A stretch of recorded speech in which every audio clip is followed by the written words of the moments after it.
வணக்கம் மக்களே, welcome back to SouthernMeals. இன்னைக்கு நம்ம பார்க்க போகிற ரெசிபி பன்னீர் கட்லெட். அது எப்படி செய்யலான்றதை பார்க்கலாம் வாங்க.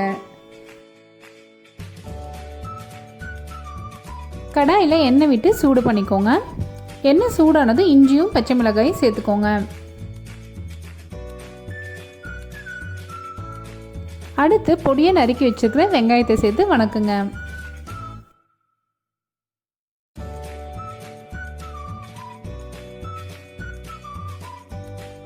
வெங்காயம் ரொம்ப வணங்க வேண்டாம், லைட்டாக வணங்கினாலே போதும்.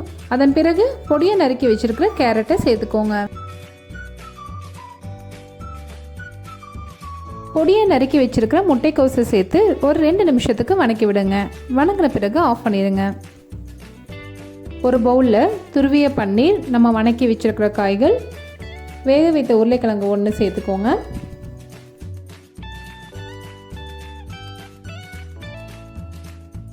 கொஞ்சமாக கொத்தமல்லி தழை, கரம் மசாலா சேர்த்துக்கோங்க.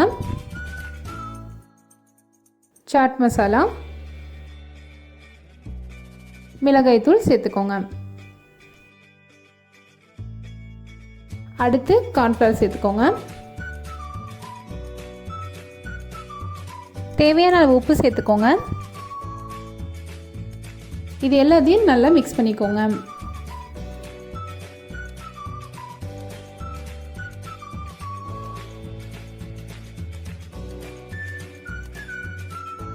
சின்ன சின்ன உருண்டைகளை எடுத்து கட்லெட் மாதிரி ஷேப் பண்ணி வச்சுக்கோங்க.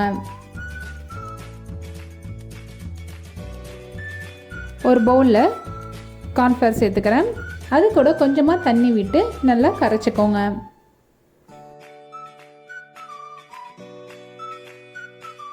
நம்ம செஞ்சு வச்சுருக்க கட்லெட்டை இப்போ கார்ன்ஃப்ளவரில் முக்கி எடுத்து பிரெட் உள்ளால் புரட்டிக்கோங்க.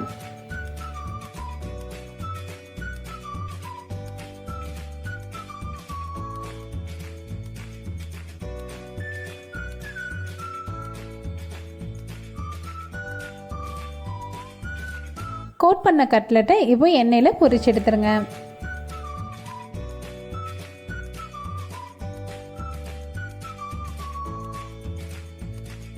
என்னோட இந்த வீடியோ கண்டிப்பாக உங்களுக்கு பிடிச்சிருக்குன்னு நம்புகிறேன். மறக்காமல் லைக் பண்ணுங்கள், ஷேர் பண்ணுங்கள், SouthernMealsக்கு சப்ஸ்கிரைப் பண்ணுங்கள்.